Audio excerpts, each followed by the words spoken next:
Corona virus के बढ़ते मामलों के बीच अब इसके री-इन्फेक्शन का खतरा। री-इन्फेक्शन को लेकर Indian council of medical research का खुलासा। वायरस से ठीक होने वाले किसी व्यक्ति में 5 महीने में एंटीबॉडी हो जाती है कम। आईसीएमआर के महानिदेशक डॉक्टर बलराम भार्गव ने दी चेतावनी। कहा, अगर आप पहले संक्रमित हो चुके हैं तो आपको सावधानी बरतनी होगी। कोरोना वायरस के बढ़ते मामलों के बीच अब इसके री-इन्फेक्शन के मामले डरा रहे हैं। यानी अब ऐसे मामले सामने आ रहे हैं जिसमें एक बार ठीक होने के बाद व्यक्ति कोरोना से दोबारा संक्रमित हो रहा है। दूसरी बार संक्रमित होने पर कोरोना के मरीजों में अधिक गंभीर लक्षण सामने आ रहे हैं। री-इन्फेक्शन को लेकर Indian council of medical research ICMR ने चेतावनी दी है। आईसीएमआर ने कहा है कि अगर वायरस से ठीक होने वाले किसी व्यक्ति में 5 महीने में एंटीबॉडी कम हो जाती है तो उसे कोविड-19 अपनी चपेट में ले सकता है। इससे पहले आईसीएमआर ने कहा था कि भारत में री-इन्फेक्शन के मामले अभी कम हैं। आईसीएमआर के महानिदेशक डॉक्टर बलराम भार्गव ने स्वास्थ्य मंत्रालय की ब्रीफिंग के दौरान री-इन्फेक्शन पर बात की।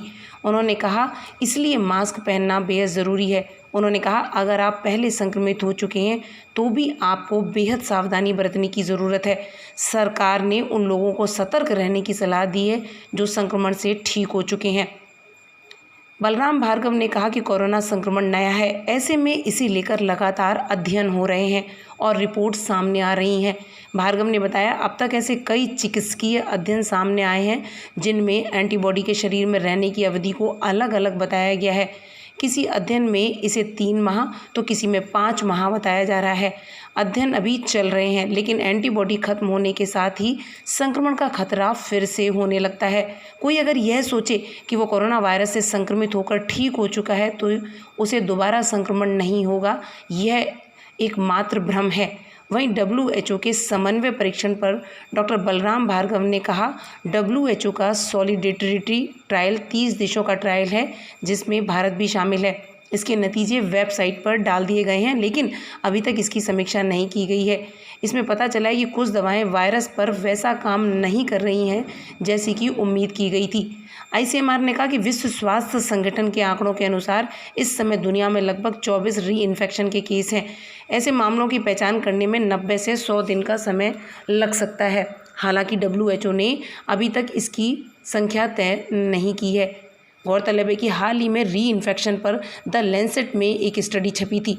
इसमें चौंकाने वाली बात सामने आई। इस स्टडी में बताया गया कि दूसरी बार संक्रमित होने पर कोरोना के मरीजों में अधिक गंभीर लक्षण सामने आ रहे हैं। एक बार वायरस के संपर्क में आने के बाद इम्यूनिटी को लेकर कोई गारंटी नहीं दी जा सकती है। स्टडी में अमेरिका के 25 साल के एक युवक के बारे में बताया गया जो 24 घंटे के अंदर SARS-CoV-2 के 2 अलग अलग स्वरूपों से संक्रमित हुआ।